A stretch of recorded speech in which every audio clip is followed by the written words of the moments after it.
us to not only activate on the community front, but on the political front. And so I think it's important that we make sure that we continue to have people that are looking to change the city, giving them the platform to explain how they look to change the city, because we can't want better if we're not actually looking for it. And when people come to provide a solution, you got to give them the space to actually speak about it. So I'm going to pass the mic off to Jim, but we'll be starting the interview shortly. Awesome. Thanks, Austin. And Murray will be joining us at some point. But listeners, I want to tell you, you know the routine. You can call in at 716-837-1112, and you can weigh in. Need you to stay on topic. And just let me tell you, while Murray is joining us, who our guest is. Our guest, as you've probably seen the post, is Michael Keane, who is the Democratic candidate for district attorney. And this is an important election. And so we're going to be talking to Michael not only about what his campaign is, his platform is. We'll talk on some other topics which will unfold as we go along. And again, you can join us at 837-1112, of course, 716. And when Murray gets his mic ready, he'll weigh in. And then, listen, this is a conversation you need to be involved in and need to jump into. It's always nice in here, but we know we have a duty to you to pull some things out that you don't hear every day, and we're going to do that. And with that said, I'm going to let Murray go on and pop in. Welcome to the Jim Anderson Show. My name is Murray Holman with Executive Director of Southwest Coalition, one of the leaders of Western New York Peacemakers. I am one of the dynamic three. We call us the three amigos or whatever you want to call us, but we're here with Jim Anderson, and I do the shake-up part of the show. So the shake-up part is just letting you know we ask those tough questions that you might want to be asked to our esteemed guests or to each other, and that's how we roll it out. And then we got our young brother here. Every time I come in, you got a different look. Hair is long and sometimes short, but Austin is here in the house, and that's why we follow under Jim Anderson. And welcome to the Jim Anderson Show. Hey, thank you for that, Murray. Thank you, Austin. And Murray, for real on that. You got generations here. And enough said. And let me just finish by saying thank you all that sent me on that good happy birthday wishing over the weekend. I'm still sewing. So with that said, let me give the mic to our guest. And again, introducing, he is the Democratic candidate for the district attorney of Erie County. His name is Michael Keane. And you can call him Mike. They put it on some. You get your yard sign. They'll probably tell you how to get a yard sign. I think he's acting right now. He's actually in the role of. See there, it's a double header. He's the acting DA. Right. Yeah, now. You better be good. I'm on top of him. I got to keep up with candidate. So here we go. Michael, welcome. Jim, thank you very much for having me. I really appreciate the opportunity. Murray, always a pleasure to see you. And Austin, it was nice to meet you this morning. Absolutely. Look forward to the conversation. Yeah, well, I'm gonna jump out there with what I think is a tough question, because many people in the community talk about it, and that is qualified immunity. And I'm going to ask you to share with us what we need to understand or should know about that. Sure. Thank you, Jim. And you've asked me this question in the past, and we just had an opportunity to briefly talk before we started here. So first of all, let me just say that I am the acting district attorney, as Murray said. I started in that role on March 31st, just 2 weeks ago. Wow. John Flynn was the district attorney for the last 7+ years, and I was his first deputy district attorney for that entire time. And I really, even though John just left and I become the acting district attorney, I was able to hit the ground running, so to speak, because I've been working side by side with John for the last 7 years. So to your question, what we do in the district attorney's office is we investigate and prosecute crimes that happen in the city of Buffalo and the county of Erie. There are criminal statutes that govern those crimes, and the qualified immunity question has to do with civil litigation. So that's okay. I know you're. So Jim, noisy. So if I can just back up for a second, qualified immunity has to do with civil litigation. So if somebody gets, I'll give you an example. If somebody gets in a car accident out on the street and there was no crime that occurred, but it was just negligence, say, okay? Right. Two people were in a car accident at an intersection. A lot of times that will result in a civil lawsuit where one party gets hurt and they're seeking money damages. Maybe they can't work anymore or they're out of work for a period of time. And also maybe they had surgery and they got pain and suffering. So that is what we would call a civil case. That's civil litigation. And that doesn't have anything to do with my office. It has nothing to, there's no criminal charges in that kind of a situation. So in criminal law, take the same car accident, okay? If one of the people involved in that accident, the person that caused the accident, if that person was drunk, for example, now you have a criminal case, okay? Now you have, in addition to the civil case where the person's hurt and they want money damages, you also have potential criminal charges where our office would get involved, okay? So, and the differences are significant. In civil, you're looking for money damages. Right. In criminal, there's potential jail time that is, going to be considered depending on the nature of the case. So, and that's just sort of an overview. Okay, so we deal with the penal law when people commit crimes. Civil cases deal with money damages primarily. All right. So qualified immunity has to deal with the civil land. It doesn't really apply to criminal cases. In other words, when you ask about qualified immunity, police officers or anybody, they don't have immunity from criminal prosecution. They don't. It doesn't apply to us. They don't. It's really a civil standard, and that's what you're asking about. So it's not really in my lane. I was in civil practice for many years. In other words, I left the DA's office. Started my career in the DA's office for 5 years and prosecuted criminals, in the 90s for 5 years. And then I went into private practice and I worked in private practice handling civil cases. And then when John got elected, I came back to the DA's office doing criminal law again. So qualified immunity doesn't really apply. It's not really in my lane. I understand it. I have a general overview, but it's not really my area of expertise, to be quite honest with you. So nobody has qualified immunity from crimes, not in New York State. So you're the head boss right now, rolling into is it just a county initiative with you? You're the head boss now, so everything comes through you basically on cases would be involved with young men and young ladies charged with gun charges in the city of Buffalo and Erie County, I believe. So you have a big task in front of you, and never knew that you were on the side of John, and never knew that you were going to be the next person. I don't know, did you think you were going to be the next district attorney, or was it just planned out that way and you decided to run? Well, that was my hope, Murray. Mm-hmm. I came back to the office in 2017 when John offered me the job to be his first deputy district attorney. And I came back because I knew that I could have a significant impact on the office, being John's right hand essentially, and helping formulate and implement policy in the office. And also, even more importantly, that I could have a significant impact on our community. The district attorney's office is important to everybody in this community. It's public safety is at the top of everyone's list. And in terms of the issues that people are concerned about, because let's face it, you can have great schools. You can have a brand new Buffalo Bills stadium. And I know Jim is a Yankees fan. You can have you can have a great Yankees. By the way, so am I. You can have a great Yankee stadium, but if you don't have safe neighborhoods, if people don't feel safe going to and from school, what's the point? So the office is really critically important to all of us. And I knew that I would be able to have a significant impact on the community if I came back to the office and worked with John. I think we've done a great job for the last 7 years. We just met. He was just at NAN yesterday. Actually Saturday, homicide to healing, and he came and he stayed for the whole entire service. And I think he got blessed there.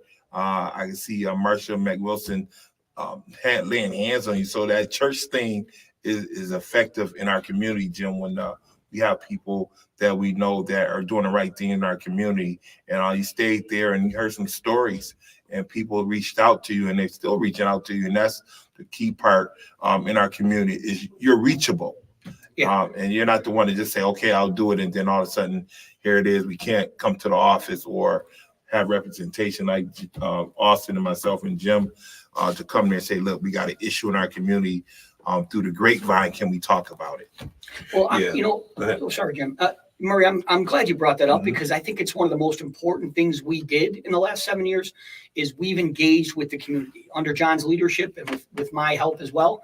We have become so much more involved in the community, community-based organizations, going to the churches on the east side. I went to that thing you talked about yesterday, from homicide to healing. It was a really powerful, I think we were there about 3.5 hours. It was a really powerful day. And I guess to sum it up, the importance of being in the community is that we have to know each other. We have to have relationships with each other. We have to build trust with each other. And public safety is everyone's issue. It's not just something that I'm doing or John Flynn did. It's something that we're all invested in, and we have to work together. And I think it's so much easier to do our jobs and to keep the community safe when we know each other, when we trust each other. And you're absolutely right. And one of the things is expanding the borders of those relationships. So I know there's a big focus on the east side, but when I think about the whole city, including anywhere in the city, but the two sides I really think about is the east and west. And I know that there are tons of young people who don't belong to particular organizations, but yet gather that don't have the opportunity to interface with those within the structure of our government. And I think it's important for within the structure to look to ways to tap into them. We know we have the church crowd.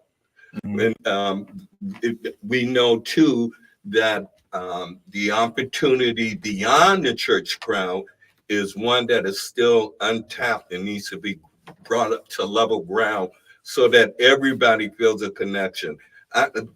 The interaction needs to be one that you can't, I know you don't have plenty of work you have to do, but I almost feel like you need a district by district kind of roadshow that takes you around, not only reporting out something that your office may be dealing with that district needs to know, not cases, but particular patterns, a chance to interface and say, hey, look, here we are, here's my team. I just wanted to come by and say hello as they talk to you about some more enhanced ways we could all get along together. And that would be just one little thing I would push. And the radio show is always available to those in office, and enough of them do not come out, or they come out when it's election time. And that's one of the things about why this is a year and a moment for political shakeup. I like what have I heard from you in the session where you were interviewed for a nomination. I'd like when you're straightforward and talking to us about the reality, just what you just did on qualified immunity, because I think it's the absence of understanding around some of these things that people get tripped up on. So I think moments like that are important. And I'll stop there because I know Austin is standing by. Jim, can I just jump in for a second, Jim? Because I think first of all, I love your suggestion, being out into the community in different districts. Buffalo is a very diverse place. The neighborhoods are different. And I plan on doing that. As I said, John got us involved in the community more 7+ years ago. I plan on expanding those efforts because I think it's been a huge factor in the way we've been able to do our jobs. And I mean, I'll give you some specifics, okay? Violent crime in the city of Buffalo in 2023 has gone down drastically. And I know a lot of people don't necessarily know that. It doesn't really get the coverage that it deserves. But, the shootings in the city of Buffalo are down 38%. Absolutely. The fatal shootings are down 35%. That's from the 3-year average before 2023. And those are really significant numbers, Jim. But in addition to that, the first 3 months of this year, we're down another 20%.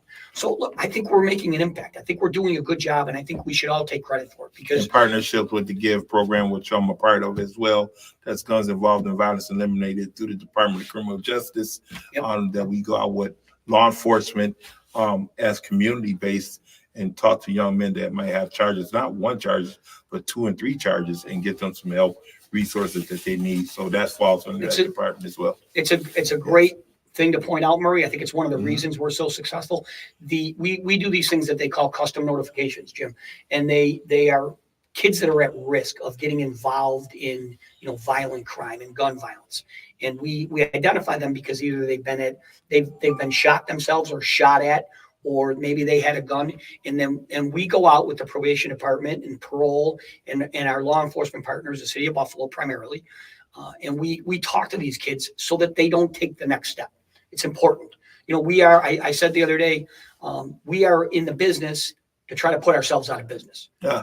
And I think that's smart. That's what we would all want. It is. And I'm going to have some some really what I think is dynamic and very useful in this moment that we exist in with issues that I think would help the department and strengthen the community. Because I often tell people, folks in the elected office, they don't drop in from the moon. They come up through community. Mm-hmm. And I'm one that believe in early education. The more we can get them informed about how things operate in particular places, the more leverage they have to target their lives towards a direction. So I'm with that. I'm here to represent the youth. So I definitely appreciate when you went through what the district attorney does, because that was going to be my first question. I gotta represent the young people. I've noticed this trend in politics, especially in the modern time with the internet, where there's been this shift from voting with competency to personality. And so as a young person, I've seen people who have never spent time in office, having positions, winning campaigns, and I'm like, who are these people? And so it's great to see as a young person, someone who's worked their way up, especially like they tell us we're supposed to do. You spend time in this field, and that's always great to see because it shows that you're competent. You know what you're doing. You have the numbers, you have the facts. I think what Jim was talking about, we look at high-risk kids, right? Because those are the kids that are going to get these charges and go out and do these violent crimes. But there's another separate group or someone like me who I'm not in a gang. Right? I don't hang with people who aren't in a gang, but my friends don't trust the police.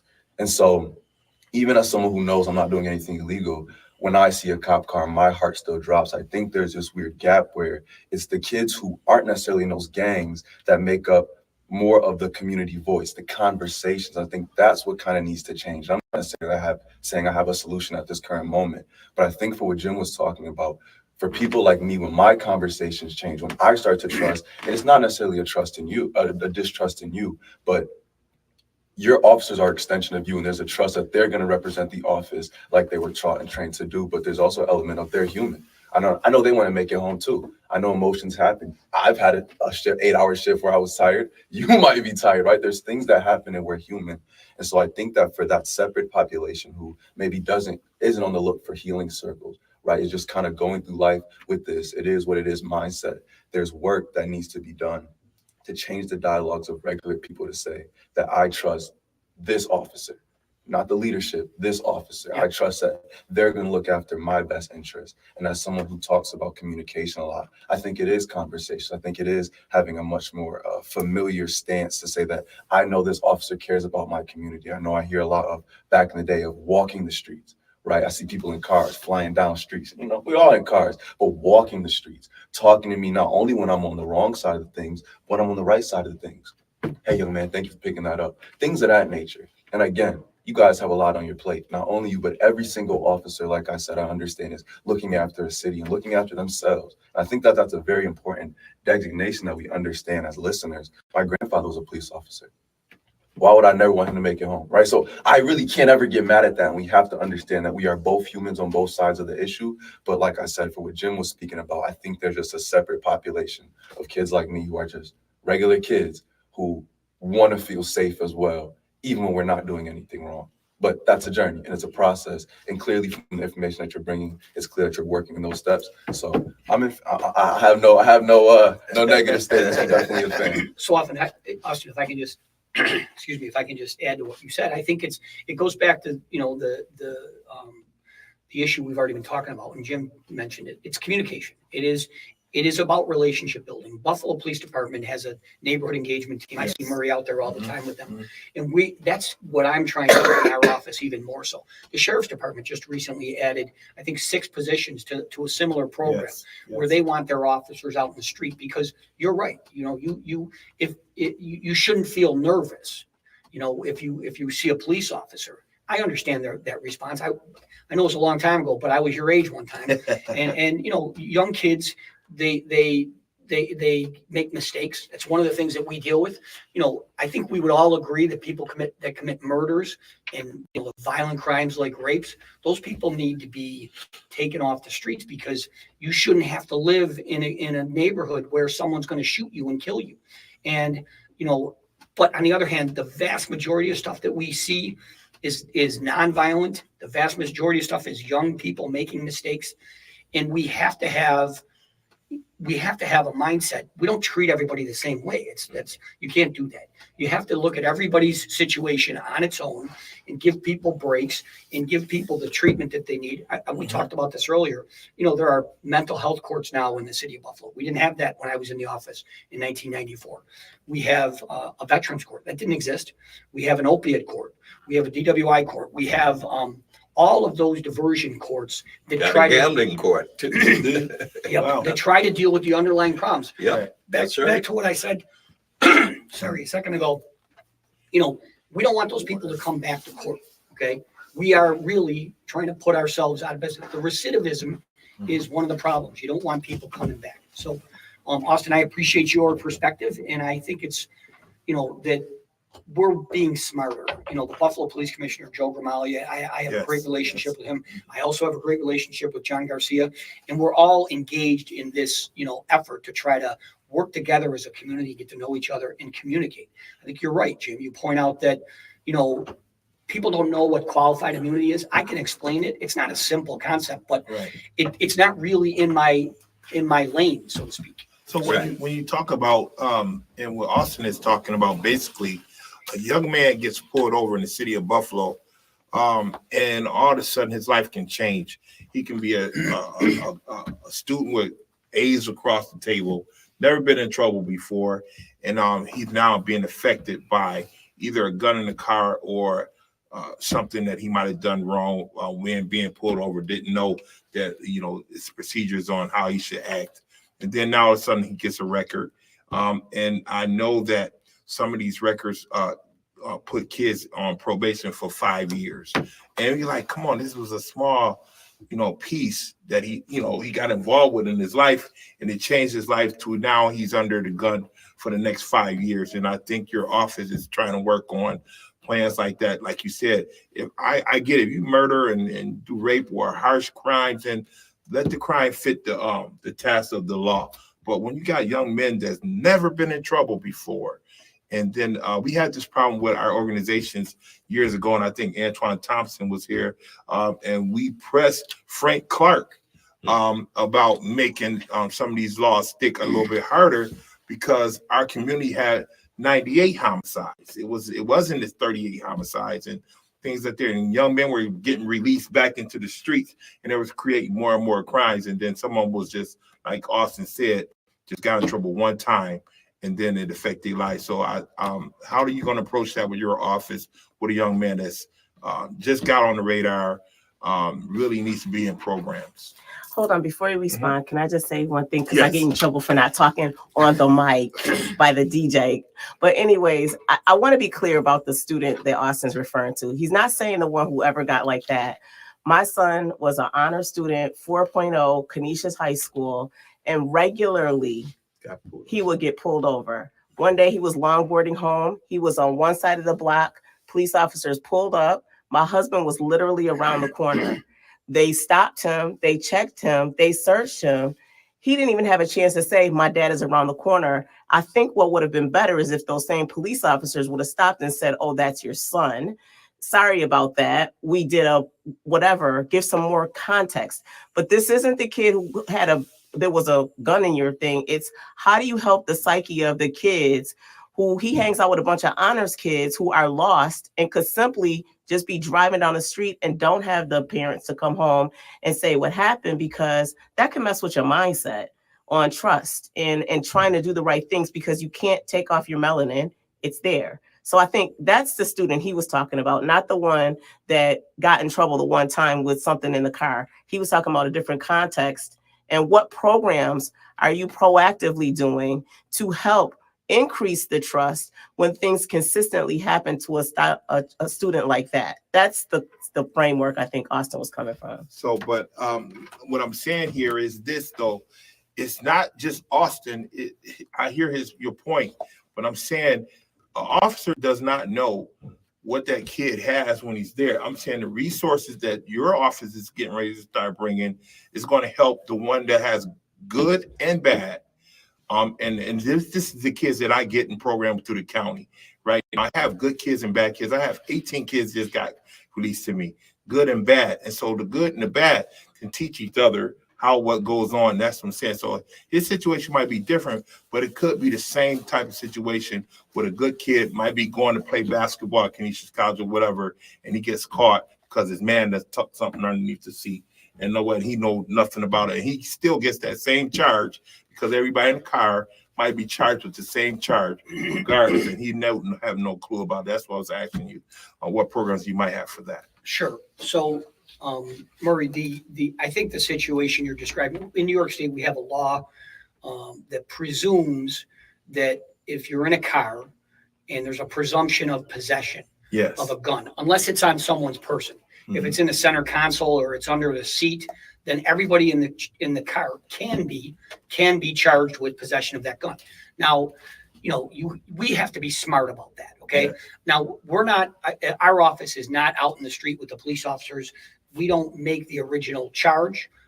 We look at the charges after they come to us and we decide whether it's appropriate or not. And we investigate the cases and we figure out, okay, is somebody else really the owner of that gun? And if we don't usually charge people. I mean, I'm sorry.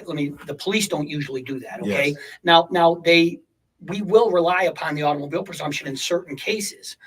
If more than one person's DNA is on the gun, yes, for example, and it's in the car, then probably more than one person possessed the gun. But, we should never be prosecuted. Somebody should never end up with a criminal record or even on probation if they didn't commit a crime. And we are very careful in our office about looking at each situation. Every situation is different. There are some kids that possess guns and they're on social media and they're threatening other kids and they're in gangs maybe, and they're dangerous, and maybe they have maybe they've even used the gun. That's one end, right? But then there's other kids some kid who's sitting in the car, Murray, like you're describing, he didn't even know the gun was in there. Right. He's just in there with some kid who might have the gun and he stuffed it under the seat. Like, that's a completely different situation. And we don't treat them all the same. And I can tell you that we try to be, very careful in how we resolve these cases. No matter what the police did on the street, it's our job to evaluate and assess the police officers' work. And then, we do training all the time with police departments. We do that all the time. We go into the departments and we train them. And we also provide them bulletins on how to stop people, how to search people, what's appropriate, what's not appropriate, what's lawful, what's not. So we're trying to, play a role in making sure that those situations that you described don't happen. But, I'm not going to, be naive and say that that's not going to happen. It shouldn't happen. I think that's part of the relationship building that we do. But there's 750 Buffalo police officers. I got 200 people that work for me. I can't be, watching them all the time, but you try to continue to talk to people and make sure that they're doing their jobs the right way. And those situations are really hard. I can tell you, because I've been on both sides.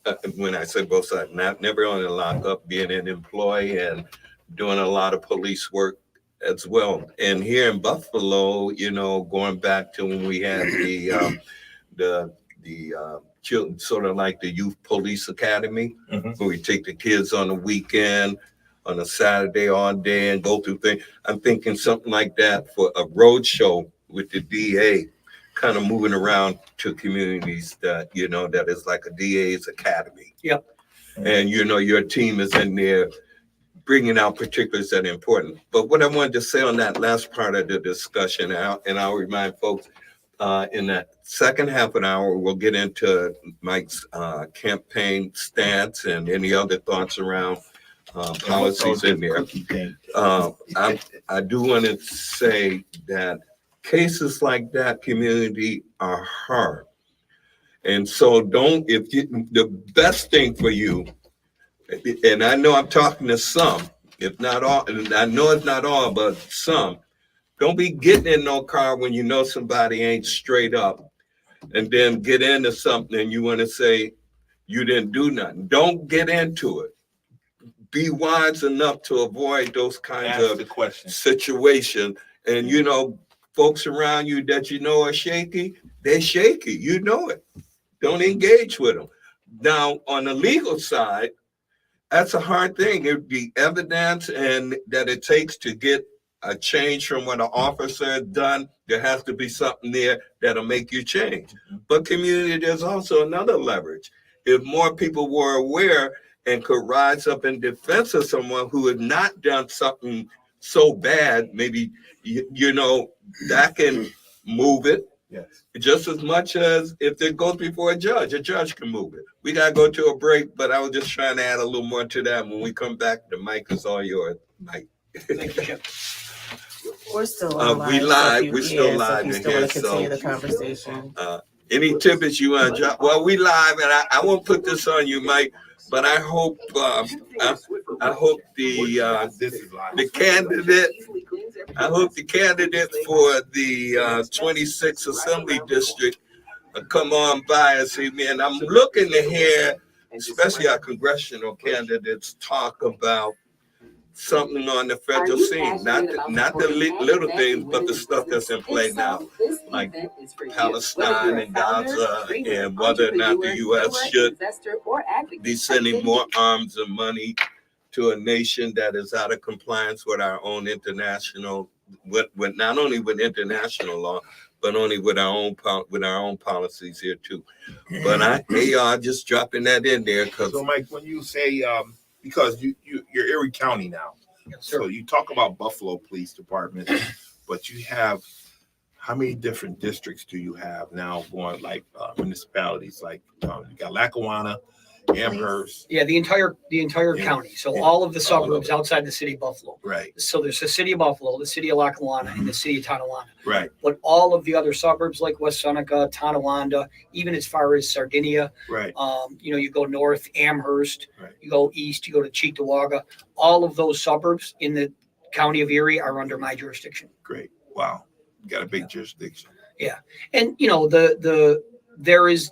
let me put it this way. There used to be sort of an equal number of crimes that happened in the city of Buffalo and all of the suburbs combined. So in other words, when we first came in 2017, it was about 14,000 cases in the city of Buffalo, and then 15,000 cases in the county. Balance. Yeah. In the rest of the county. Right. Now it's much different. Actually, the city of Buffalo, the number of arrests that we have in the city of Buffalo now is below 7,000.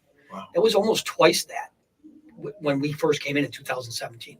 So again, I think we should take some credit. I think we should be proud of the direction that we're heading, and we're heading in the right direction, Murray. Yeah. Yeah,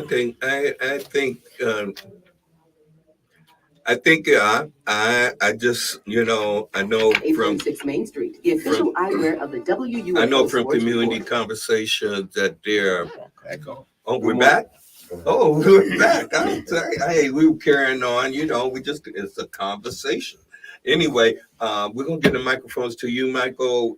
You can come in any way you want, but we definitely want to hear about your campaign platform and any thoughts about what new or additional things need to be added or changed, and anything you want to put on our plates. Well, thank you, Jim. We've talked about a lot of it already. Let me just, if I can, give you a little bit more of my background. So I'm born and raised in Buffalo, New York. I'm 59 years old. I got 4 kids. I got 5 brothers and sisters. And my dad came from a huge family. My dad was one of 16, which you may have heard me say, Murray. You definitely heard me say. Big family. And the reason I say that is because, each one of my dad's siblings, they had a lot of kids themselves. We are really invested in Western New York. It's a beautiful sunny day today, but the weather can beat on us sometimes. But we stuck it out, and I love this community. I came back to the district attorney's office in 2017 with John because I love the community, because I want this to be a great place to live. It is a great place to live. And I think we all need to work together to keep our community safe. I was telling a group of people the other day that, Buffalo is so diverse in the form of, in a short period of time, a couple of weeks. I went to St. Patrick's Day parade. I went to Dingus Day parade. I went to some 3 different Ramadan events. And I went to, I think, Jim, you may have mentioned a circle. I went to a circle with Pastor Giles. Murray, you may have even been there. I can't remember. I know you're really engaged with, back to basics and peacemakers. And I was yesterday, I think it was yesterday, I was at the Saturday from Homicide to Healing event. And that was a really powerful event. But I guess what I'm getting to is Buffalo's a really diverse community. I think it's one of the things that makes us so special and makes us so great. I love being here. That's why I came back to the office. So that's it. You're working hard. Well, I can tell you what I was impressed with. I remember when the Work Fraternity Party was interviewing you, and you said you would get back to me on the issue of qualified immunity, which I accept that you have, and that you followed through with an interview. When I mentioned it, I would love to. I want to hear. I would like to follow up, and you said so, and I said I want to do it on radio, and here you are, and I'm appreciative of it, and I hope it'll become habit for me. It can't be every week, because then I have to send you in the back to the cashier, which I may have. If I haven't already, if they haven't snagged you, I need to send you back there because we do political advertisement. Hello, Carrie got you in there. If you didn't, Carrie gonna lose a job. Right. No, I know he got you in there, but seriously, I mean, I mentioned something about just like a Cold War kind of ism in the community when it comes to any law enforcement. And every week you can find some people that's got something sour to say about what is not happening on your side of the line. I'm not a fan of that because I go by evidence, and the evidence is clear, as we've spoke already, that there needs to be some real good bumping up of the communication, the good communication that is going on now, but it needs to be increased. And we're not talking about in a tracking somebody way, because everybody don't have to be in a group, but where there is a collective of people that could use some knowledge, education poured into them about what you do, what the work is of that office.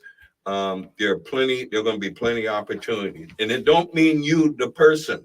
It means that within the system you have, there are forces, and I'm sure a part that looks to execute that. So, and I'm glad you went there, because how is your office going to look? Your staffing. Do you hire new people because you're coming in now, or on the active role, or because you are running? And what's the dates on when you're going to be going for? That's going to come up quick. But will you have a staff that's more diverse in the community now when folks come in? I believe one young lady asked you a question. I was sidebar listening, and she said, if the front desk would have somebody that look like me, then maybe I can get, beyond what the district attorney looked like, because that person at that front desk can really affect your office on how they're treated. And so sometimes they just get that one person just don't look like them. They feel offended or whatever. So will you change that, the office look a little bit with your power that you have now? Yeah, yes, Murray, absolutely. Well, let me go back to when we came into the office. John's first 3 hires were people of color. Yes. It was an investigator, one of our lawyers, and one of our support staff members were all people of color. And we continued to push the diversity hiring in our office for the entire 7+ years that I've been there. We tripled the number of lawyers that were people of color in our office. Right. Just in the first couple of years, we've done that. Let's just say diversity. That's just when you say of color, because when you say of color, some folks might just take it as black folks. But I say diversity of the office is much better than just color. Yeah, no, I agree. I like your terminology. Yes. It's they're not all just, when I say people of color or diversity, Right. I'm talking about all ethnicities. There we go. Right. I mean, we've hired people from the Black community. Certainly, Mhm. we've heard people from the Hispanic community. We've heard people from, Buffalo is changing. yeah, Yes. absolutely. And we're going to continue to do that. I think it makes us better. Right. It makes us smarter. We are more compassionate with each other. We understand, where everybody comes from in a different way when we're diverse. And it wasn't just our lawyers, by the way, it was our support staff as well. I'm going to continue to do that. It's a no-brainer to me. Oh, that's good. I'm going to be pushing some additional thoughts for you of things you might do, because one of the big problems in our systematic thing is the clubhouse mentality. Yes. Where and people in the community know, even often you hear when they go to take a complaint, and they can feel the person they're giving the complaint to ain't really gonna move it. They're gonna move it, but they're not gonna move it in the way it should. And basically, they're gonna shortstop it in some way. And those are things that don't necessarily depend on what it look like at the front desk. It's just the establishing that this is how it goes, keeping track, even maybe doing some reports, keeping reports if there have been some issues that have come in, so that if you can see a rising tide of them, you can convene some kind of special session. But I think there needs to be some tightening up of the foundation. It looks good from the inside, but from the outside, it's sort of like, it comes to the eyes of something that Austin mentioned earlier: young people who are not in trouble, who look at the legal enforcement system in a kind of like, hey, hesitant way. Even when you have somebody who looks like somebody at the front desk. And it's important, but I think the biggest important for people to feel the vibe that they're really being dealt with, that you're a no-nonsense DA, in which I personally think you are. I know you finally got a long history. I know from when I heard you speak before, I'm like, what captured me is the things you were saying that coalesce with what I believe. And I believe that in this office, there's room to even challenge you higher. You done stepped up to a position that a lot of people are going to be dependent on you, pulling at you, good hands and bad hands. And so you have a challenge. And I don't, I just wish wisdom on you, and the capability to withstand, those friendship reaches sometimes. It's difficult to push back a friend, and it's difficult to push back a co-worker who may have overstepped themselves and now they want to play a friendship chip. Those are challenging things. Not to say you're weak to it, but those are the things that people understand. And I say that to encourage you in your own resolve and spirit to be strong in that, and to be loving to a friend who's on the wrong side of an issue. They can get back into the fold, but there is an accountability to anybody when they commit a crime. Yeah. Well, thank you, Jim. I let me just tell you that I've been dealing with what you're describing for the last 7 years. I was John's right hand. I was his first deputy. I reported only to him, and people would call all the time with the kind of requests that you're talking about. So it's not new to me. You're right. I'm in a different position. Now I don't report to anybody. People report to me, but I think most people understand when you explain why you can't do something. Most people understand it. The bottom line for us is, we want to keep the community safe. Okay. Yes. Violent crime has to, we have to continue to work to try to eliminate violent crime. And when violent crime happens, we have to investigate it, and we have to, prosecute the people that committed those crimes. Even the nonviolent crime, like something that's happened in the last couple of years, this number of stolen cars across Erie County. Well, it's across the whole country. Yes. It's across the state. It's across Erie County. That's a problem. I know that, 10 years ago, it wasn't a problem. But we've adapted, and we're trying to figure out the ways, that we can work smarter to try to solve it and stop it. But when someone gets their car stolen, it's not as bad as someone getting killed, of course, obviously, right? But when someone gets their car stolen, they're victimized. They didn't do anything wrong, and they're pissed, and they want their car back. They don't want it destroyed, and they want the person that did it to be held accountable. So I know, that there's a lot of people that, are suffering from that. We're trying to figure out ways with our law enforcement partners, the police, the sheriff's department is now getting involved. They've got their helicopters out, using, their helicopter to help the Buffalo police, try to, track people down that are stealing cars. So, I try to be conscientious about all the relationships that I have, Jim. It's been part of my job for the last 7+ years. And I think you're right in pointing it out. It's going to continue, but you got to give people access. You got to let people know what you're doing. And I'm going to continue to do that. But I think most people respect it when you tell them, I can't do that. Well, I trust you on your word, honestly. And he don't usually, he don't come out like this. Is Jim Anderson, you know how he is. I mean, because I know I my roots run deep in political affairs, and I don't want to be hard, but caring about this community just like that. Those who work the inside and us who work the outside, but we all work together for the greater good of us. And sometimes just paying attention to those little things that we know happen, but people kind of like, oh, my bad. No, it should be too bad. but I'm glad. Let me ask you this. You may not be that deeply relevant. I was going to say, if somebody was to ask you, so why should, even though you're just sitting right now, why should we vote for you and not for, I don't know who your opposition is, but why should we vote for you? Well, because I think I'm running on my record, Jim. I think we've done a great job. The violent crime numbers I've talked about already have happened under our administration. The number of the number of arrests in the city of Buffalo gone down like over 40%. That's happened under our administration. And I think that people should be able to run on their record, and so I think we've done a really good job. I want to get back to something else you brought up, because it's definitely it's a significant part of my history and my background is, my family history. And I grew up in a family that's been involved in, politics for a long time. Mm-hmm. My dad was an elected official for over 20 years. He was originally a county legislator. I just said to April the other day that you want to get on the show.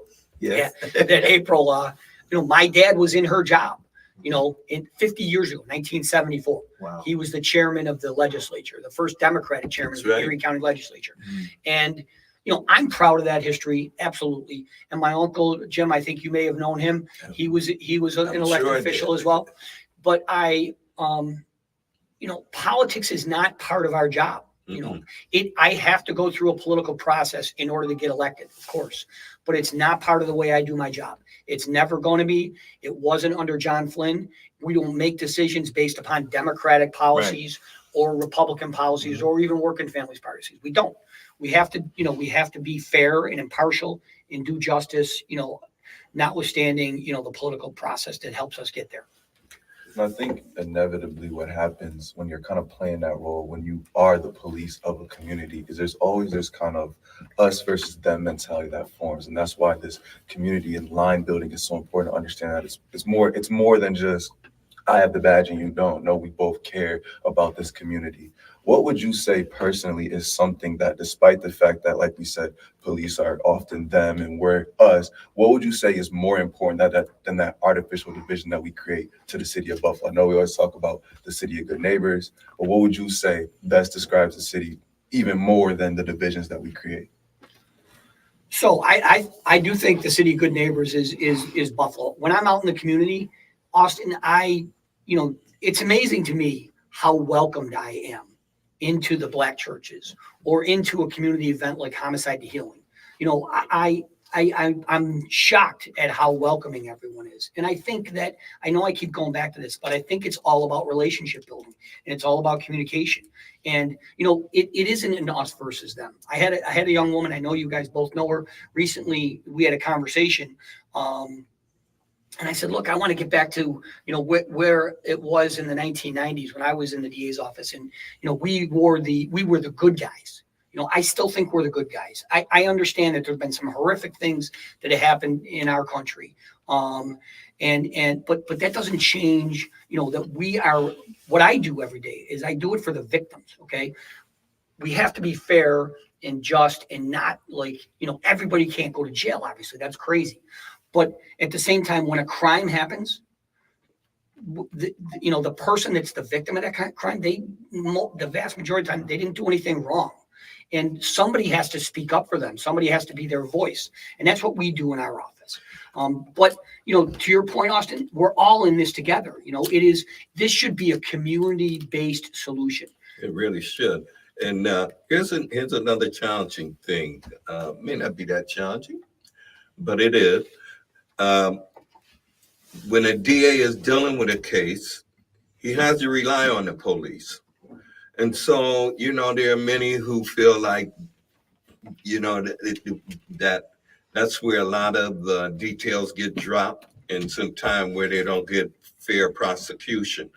And not necessarily for you to speak to, but I do know that has been a long-term community level discussion that goes on, that I don't know if it ever rises to you to hear about it.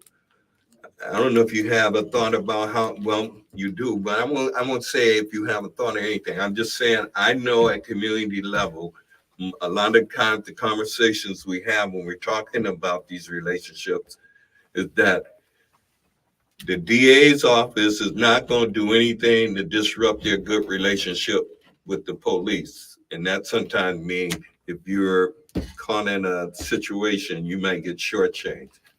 Just that that thought is out there. Sure, I understand. It's interesting actually because we are partners with our police agencies. We have a partnership. We work together.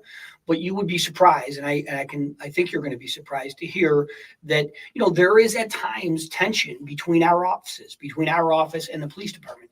And I can tell you that when a police officer makes a mistake on something and they didn't really have probable cause to stop somebody or to search their car, okay, we tell them that. Okay, we don't just pretend like it's not a problem. We point it out to them. We don't go forward on a case where there's not probable cause, and we tell them that ahead of time. And those can be difficult situations. But a lot of it, I think, is just you have a lot of young people that are getting on the police departments, and they have to learn how to do their job. And we are responsible for helping teach them. If a case is going to If a case is not, we're not going to be able to move forward with it because the search wasn't done right. It wasn't under it wasn't done properly under the law. We tell them that, and we don't move forward with it. We're not there at the time of the incident, usually in most of the cases. They make arrests in Buffalo and in Erie County before we get involved. We don't get involved until the case comes to court. Now, let me just correct that a little bit, because in homicide cases and in most of the rape cases, we're involved in the investigations and the charging decisions, because those are, luckily we have great relationships with our police departments, and those are cases where we really have to be careful that we don't make any mistakes. So, in any event, I don't know if that addresses what you asked, Jim, but no, I think everything you said is important, and I know that some of the things I raised is just to know that that's the view, and it's a reality, and we understand it's something we have to deal with. And I trust you to be strong in the face of something like that. And I don't think you could have come this far without having already to have faced it. And I can tell by you, not only your response, but your reflection in yourself. You know nonsense about things. You can laugh and joke, but when it comes to holding up the part of what your duty is and executing the law, I feel good about it. Well, thanks. I mean- Let me just say, everybody makes mistakes, okay? And I don't even mean just with respect to some young kid who made a mistake and, committed some nonviolent, low-level crime. I don't mean that, okay? I mean, we make mistakes in our jobs, okay? Right. I learn from the things that I do every day. I try to get better at my job every day. I try to get smarter. And I don't mind having the input and feedback that I get from all the people that I work with every day. We have great public servants that work in our office. And I think police officers, they're no different than anybody else. That's They're right. they're capable of making mistakes. That's right. And when they do, the vast majority of the time when we tell them, look, this was a mistake, this was a problem, they correct it. So what about we talk about the youth a lot, but we haven't talked about the mentally ill coming into the court system. And I know your office deal with a lot of that as well. So they have right representation. That's a major thing here that happened in Buffalo recently. And now with law enforcement going along with the team of, people like that there, how will your office now be more involved with the mentally ill, cases that come across to you mostly? So, the first thing we do, Murray, is when you're dealing with someone who's got some mental health issues, you have to make sure that they're competent. To Yes. stand trial or face the charges that they're facing. And we ask the courts all the time to ask for a forensic evaluation to make sure that they're competent, that they understand the nature of the proceedings that are taking place. That's the first thing we do. The second thing we do is we have the mental health court in the city of Buffalo and across the county. We have mental health courts where we try to deal with the underlying issues that cause that person to maybe get involved in the criminal justice system.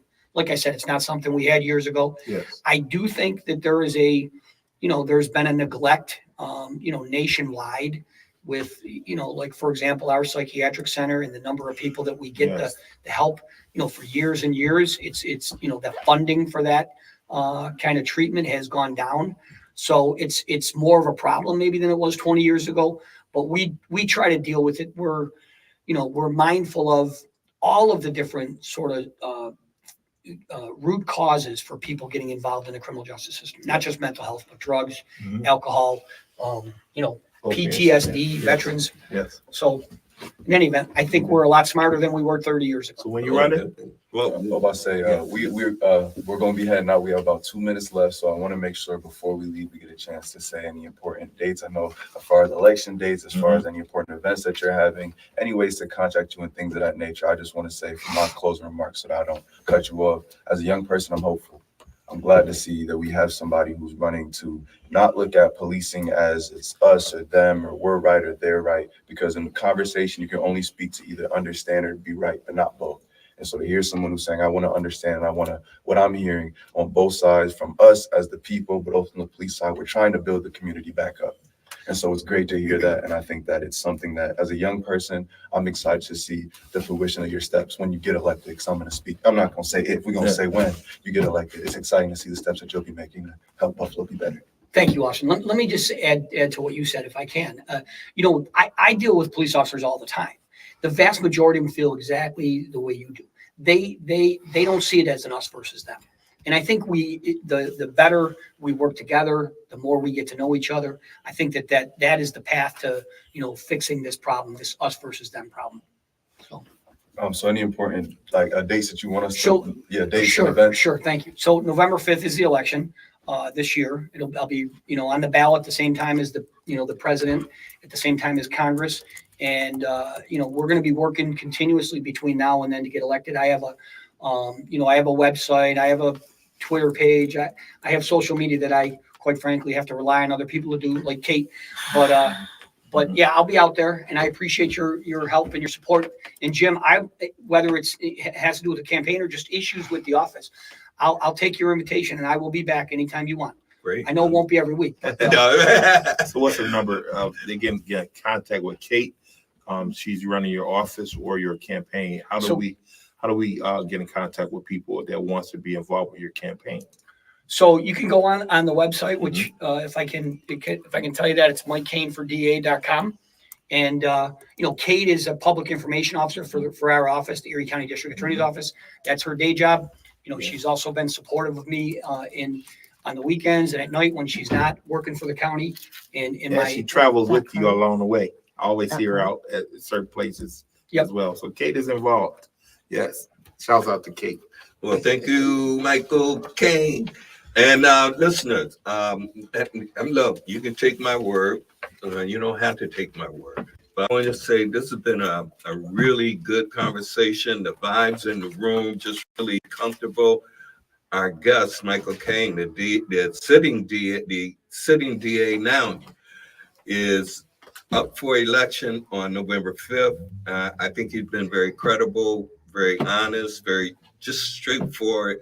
And for me, I don't have a stamp of approval. You don't need my approval. You are what you are. I mean, I'm drawn to you because I feel like, hey, here's somebody helping to tear down the walls that divide us. We're out of here. We're off. They're going to go to music, but I just wanted to tell you that. Thank you, listeners. No calls mean people have been listening to you and listening to you because when you talk, that's what we want. A lot of times guests come in